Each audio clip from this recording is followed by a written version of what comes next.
Hello everyone, I am Dr. Parag Lard here, consultant hand surgeon at Pinnacle Orthocentre. Today I would like to give you small uh, tips for management of hand fracture. Most of the patients, whenever they get a hand fracture, they have a question whether all hand fractures require surgery or not. There are four criteria. Number one, if any hand fracture or a finger fracture has got open injury, that means if there is a skin breach and the bone is coming out of the wound, then that definitely requires surgery to prevent infection. Second is when any hand or finger fracture, we take a X-ray, and if X-ray shows more than 2 mm of gap between two fracture ends of the bone, then that definitely requires surgery.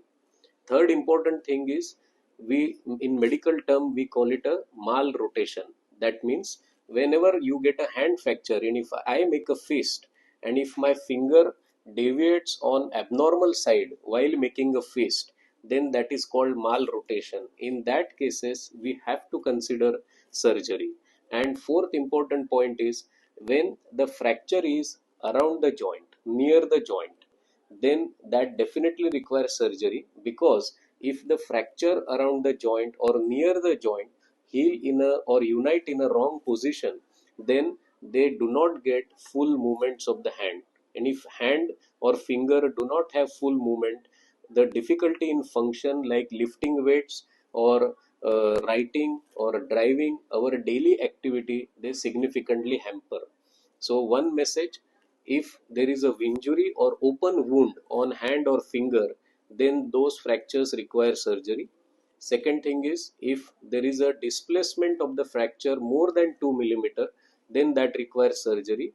Third thing is if the fracture is around the joint, that requires surgery to prevent stiffness. And fourth thing is whenever you get a fracture and if finger movements is causing abnormal movement on either side, then that requires surgery.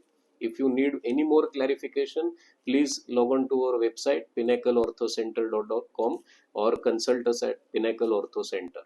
Thank you.